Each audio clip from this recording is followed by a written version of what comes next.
Boa tarde, queridas irmãs, queridos irmãos. Que o amor do Mestre Jesus nos envolva a todos, para que possamos refletir sobre as mensagens aqui contidas durante a reunião e possamos colocá-las em prática no nosso dia a dia. Agradeço a essa maravilhosa Casa de Amor pela oportunidade de aprendizado, ao plano espiritual que preparou com tanto amor esse ambiente para a nossa reunião da tarde, ao meu querido mentor pelo apoio e sustentação no preparo do tema que eu vou apresentar hoje, que está no Evangelho segundo o Espiritismo, nos capítulos 4, item 18, e 14, itens 8 e 9, Laços de Família. Para iniciar a nossa reflexão, eu trouxe aqui algumas definições que eu encontrei de família.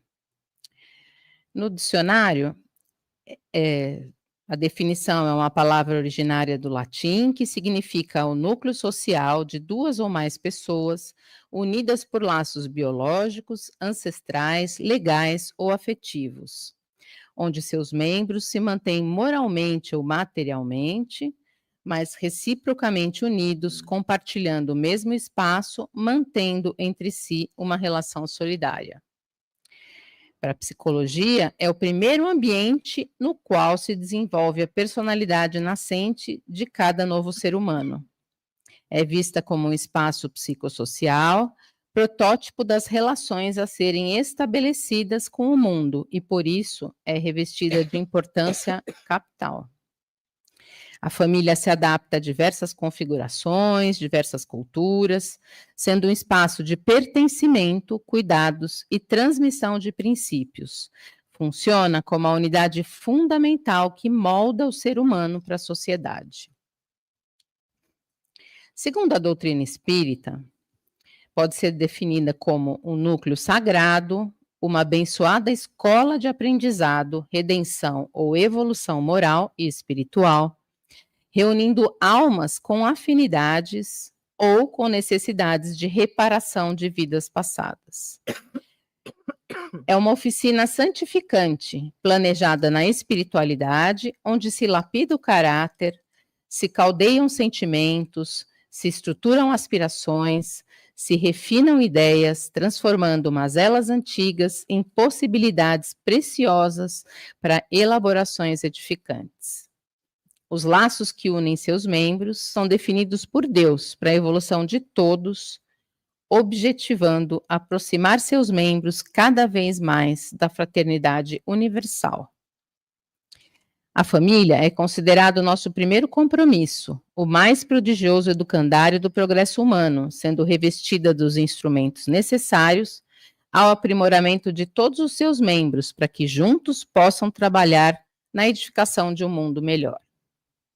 O ambiente familiar deve, ou pelo menos deveria, ser um porto seguro, um local onde são compartilhados afeto, amor, apoio e trocas mútuas, além de valores e virtudes, sendo a base para o aprimoramento do indivíduo. A sua dinâmica é particular.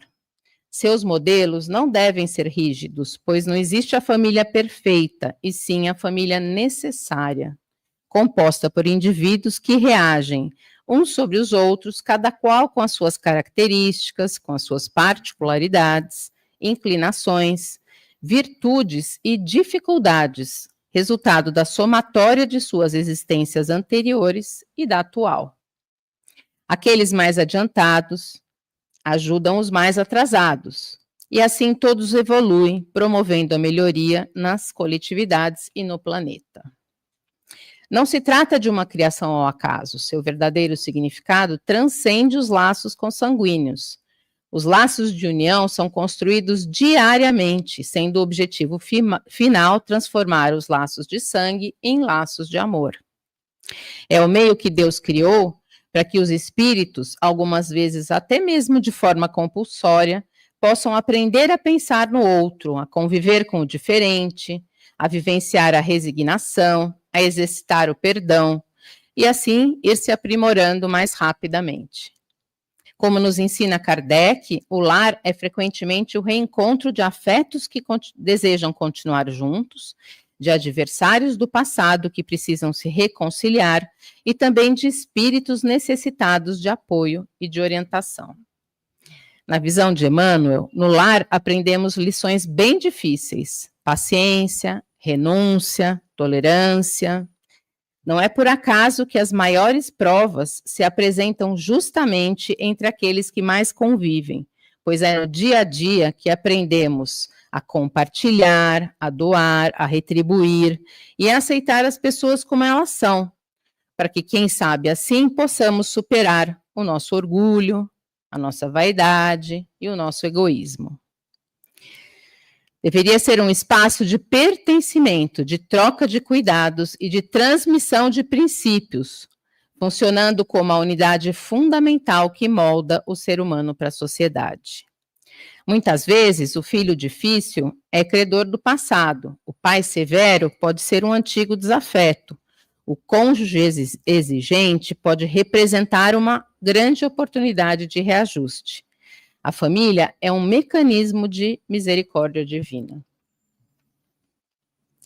A paternidade e a maternidade são tarefas sagradas. Os pais são responsáveis pelo desenvolvimento moral dos filhos. Não apenas sustentadores do corpo, mas orientadores do espírito. A missão dos pais na educação dos filhos é uma tarefa complexa, indispensável e intransferível. Desde cedo, eles devem transferir ensinamentos fundamentais como respeito, empatia, humildade, a retribuir o mal com o bem, a solidariedade. A educação moral é a prevenção de conflitos e dificuldades no futuro. Nos ensina Emmanuel, no livro Vinha de Luz, capítulo 135, intitulado Pais, que receber encargos desse teor é alcançar nobres títulos de confiança, pois educar é formar caráter, ensinar pelo exemplo, desenvolver responsabilidade com autonomia, cultivar valores cristãos e, inclusive, mostrar a importância da prece. Ir aos poucos introduzindo os ensinamentos do Evangelho de Jesus, incentivando a frequentar a casa espírita, a prática de tarefas de caridade, a procurar leituras edificantes, trazendo junto para as práticas do Evangelho no lar. Tudo isso exige esforço, mas os pais não podem desistir. Devem ensinar também sobre as vicissitudes do caminho, sobre a justiça divina, sobre a função regenerativa da dor, para que os filhos não cresçam indiferentes ao sofrimento humano, não vivam iludidos, como se tivessem vindo ao mundo a passeio para curtir uma eterna viagem de férias, num mundo de fantasia. Devem levá-los a entender que a felicidade pode e deve ser construída assim, mas nunca fora do dever cumprido, porque não há paz nem alegrias sem a consciência tranquila. Os filhos chegam ao lar como espíritos simpáticos, espíritos em prova ou em expiação. Cabe aos pais sempre muita paciência, muita sabedoria e muito amor. A rebeldia muitas vezes é reflexo de conflitos íntimos, já provenientes de outras existências. A criança é um espírito milenar, trazendo tendências e vivências e experiências anteriores. A adolescência e a juventude são períodos de grandes questionamentos. O diálogo é fundamental, pois o autoritarismo gera cada vez mais rebeldia. A compreensão vai gerar cooperação. Muitas vezes, os filhos se mostrarão refratários aos ensinamentos dos pais, sendo necessária paciência e firmeza para não desanimar do plantio e continuar investindo nessas sementes, confiantes na colheita que um dia virá, na hora certa. Os irmãos, por sua vez, podem ser espíritos amigos que encarnam juntos para que ambos possam evoluir pelo amor e fraternidade, mas muitas vezes podem ter antipatias instintivas, sendo que muitos amigos podem ter mais afeto e afinidades do que muitos irmãos. E os avós? Qual o seu papel na estrutura familiar? A missão dos avós é manter a continuidade de valores, representando a voz da experiência, do equilíbrio e da ternura. São as pontes entre as gerações. No capítulo 14 do Evangelho segundo o Espiritismo, quando Kardec menciona o ensinamento de Jesus, honrai o vosso pai e a vossa mãe, amplia o nosso entendimento sobre o tema. Honrar não é mera obediência formal, é respeito, gratidão e reconhecimento da missão educativa confiada aos pais. Devemos respeitá-los sempre e principalmente pelo seu papel na nossa formação moral. Amparar na velhice, compreendendo que esse é um período de grandes limitações humanas e que o envelhecimento vai trazendo cada vez mais necessidade do nosso apoio, do nosso carinho, do nosso cuidado. Mesmo quando os pais falharam conosco. Nós, como filhos, somos convocados ao exercício do perdão. Precisamos lembrar que seremos chamados a prestar contas sobre as nossas atitudes, sobre a nossa tolerância, sobre a nossa negligência, sobre a nossa intransigência em relação a todos da nossa família, mas principalmente aqueles que foram colocados ao nosso lado para que um dia pudéssemos dar proteção e amor. Quanto ao casamento, não é apenas um contrato social, é um compromisso espiritual. Pode ser uma união de afinidade, uma união de provação ou uma união de missão.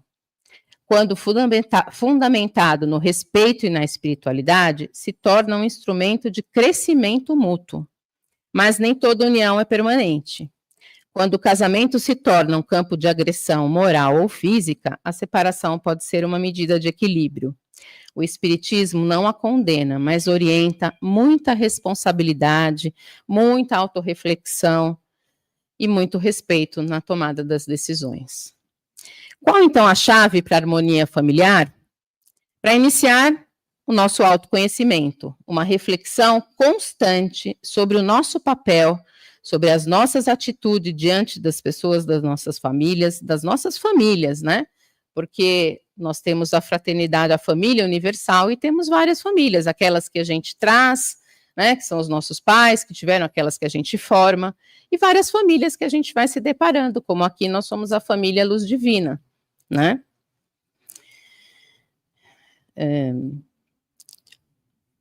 Não há família perfeita, há família em aprendizado, cada membro é responsável pela sua própria melhoria. Mesmo lares conturbados podem se transformar. O amor é um sentimento fundamental e não deve ser um sentimento passivo. A escolha por fazer o bem deve ser consciente e constante. Cada mudança nossa inicia por pequenos gestos que aos poucos se tornam comuns nos nossos comportamentos. Aqui eu diria que aos pouquinhos vamos fazendo a nossa reforma íntima, não é mesmo? O lar não é simplesmente a casa onde moramos, é a escola que Deus criou para que pudéssemos aprender a conviver com uma convivência fraterna, a amar intensamente e de diversas formas. Amar como pais, amar como filhos, como irmãos, como primos, como os avós, como os tios, como genros, noras, enteados e até como os filhos e pais de coração. Amar a todos aqueles que a vida traz para perto de nós.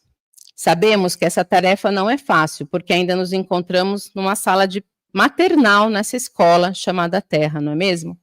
Sabemos que ainda estamos engatinhando perante a eternidade. Conforme formos nos melhorando a cada encarnação, poderemos passar para o ensino fundamental, depois o ensino médio, até que um dia a gente chegue na faculdade, ou seja, até nos tornarmos espíritos evoluídos. Importante saber que os laços de família são regidos pela lei de causa e efeito, nos fazendo responsáveis pelas nossas escolhas, pelos nossos pensamentos, pelas nossas palavras e pelas nossas atitudes.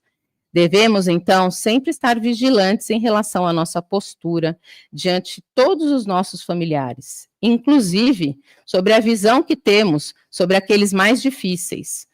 Olhemos para eles como uma bendita oportunidade de estabelecermos simpatia para que um dia sejamos capazes de amá-los, conforme Jesus nos recomenda, amar a todos como os nossos irmãos. Cientes de que os laços de sangue não estabelecem necessariamente os laços espirituais. O corpo procede do corpo, mas o espírito não procede do espírito, porque esse existia antes da formação do corpo. Os pais não geram o espírito dos filhos, apenas lhe fornecem o envoltório corporal. Embora o sangue crie parentesco, o amor e a lealdade definem a verdadeira família. Os laços consanguíneos são transitórios, os laços espirituais são eternos, através das diversas migrações das almas. Por esse motivo, a verdadeira família é a espiritual. Foi o que Jesus quis nos fazer compreender, dizendo aos discípulos: eis a minha mãe e os meus irmãos, ou seja, a minha família pelos laços espirituais. Pois quem quer que faça a vontade de meu Pai, que está nos céus, é meu irmão, minha irmã, minha mãe. Ou seja, todos um dia faremos parte de uma única família. Às vezes temos mais afinidades com aqueles que não estão tão próximos, né? Mas a gente tem que ir tentando trazer todos para perto para que a gente possa transformar as divergências, né, em amor e numa grande família universal. O desencarne não rompe laços verdadeiros, ao contrário. Os laços se tornam mais fortalecidos e apertados. Os espíritos que se amam continuam unidos. A família espiritual se reencontra no plano espiritual. A separação é só transitória. Os espíritos com similitude de gostos, identidade de progresso moral e de afeição se reúnem formando famílias. Esses mesmos espíritos, nas suas migrações terrenas, se buscam para se agrupar como faziam na erraticidade, dando origem às famílias unidas e homogêneas. E se nas suas peregrinações ficam momentaneamente separados, mais tarde se reencontram, felizes por seus novos progressos. Ao regressarem à erraticidade, novamente se reúnem como irmãos que voltam de uma viagem. E a misericórdia divina proporciona também, por vezes, o reencontro periódico no plano físico. Muitas vezes retornam juntos em novas encarnações, se reunindo numa mesma família, ou até próximos no mesmo ciclo, né? A fim de trabalharem juntos pelo seu mútuo adiantamento. Se uns encarnam e outros não por isso deixam de estar unidos pelo pensamento. Os mais adiantados se esforçam por tentar ajudar os menos adiantados para que eles progridam. Dessa forma, o luto sobre a ótica espírita deve ser transformado em saudade com esperança. Por outro lado, os laços que formam a família corporal são frágeis como a própria matéria, se extinguem com o tempo. Às vezes se dissolvem na própria existência. Mas muitas vezes, com bastante empenho e dedicação, as dificuldades de convivência são superadas e vínculos de afetividade vão se desenvolvendo para que um dia todos possam formar a família universal. Como Jesus disse, um só rebanho, um só pastor. Eu diria que a nossa tarefa mais importante é trabalhar a boa convivência na nossa família. Na sociedade, podemos ser bons profissionais, ótimos executivos, grandes oradores, pessoas de fama, projeção nacional, podemos ser muito polidos, gentis, considerados uns lordes, mas no lar, se estivermos devendo gentileza, paciência, tolerância, respeito, atenção, simpatia, indulgência, de nada nos valerá estarmos em evidência no mundo, pois falharemos no nosso maior compromisso. Nada disso é mais importante do que a harmonia nas nossas relações familiares. Em Jesus no Lar, Neio Lúcio nos orienta que a paz no mundo começa sobre as telhas a que nos acolhemos. Se não aprendermos a viver em paz entre quatro paredes, como esperar a harmonia das nações? Se não nos habituarmos a amar o irmão mais próximo, associado à luta diária, como vamos respeitar o nosso eterno Pai, que algumas vezes nos parece tão distante? Será que na atualidade a família continua a ser um lugar para a superação do egoísmo? Será que a troca é suficiente para que todos possam evoluir juntos? Talvez a família da época dos nossos avós ou dos nossos pais, não é mesmo? Quando fazíamos as refeições juntas, contando sobre como havia sido o nosso dia, sem celular na mesa, e depois sentávamos todos juntos na sala para conversar, ou talvez para assistir juntos, na mesma e única televisão, um programa que nossos pais escolhiam. Hoje, raramente a família faz as refeições em conjunto conversando. Cada um tem seu horário, fica entretido no seu celular, e depois vai para cada um para o seu quarto assistir nas diversas televisões da casa, o programa que cada um escolhe, ou permanecer no celular, no computador, não é mesmo? Diante disso, cabe-nos refletir como tem sido a nossa convivência com os nossos familiares. Quais laços estamos estabelecendo? Temos dirigido a eles a palavra com amor? Temos procurado doar um pouco do nosso precioso tempo para eles? Temos conversado o suficiente para também possamos entender, ouvindo verdadeiramente nas suas necessidades? Temos oferecido o nosso melhor? Queridas irmãs, queridos irmãos, à luz do Espiritismo, compreendemos que somos espíritos imortais, reencarnamos e continuaremos a reencarnar em grupos familiares. O lar é a nossa oficina de aperfeiçoamento, onde o amor é a lei suprema do nosso Pai. Que cada um de nós possa olhar para sua família como uma bênção e como uma oportunidade de crescimento. Se desejamos paz e amor no mundo, comecemos por cultivar paz e amor nas nossas casas, nos nossos lares, pois só assim transformaremos nosso lar em um verdadeiro santuário de luz. Uma ótima reunião a todos.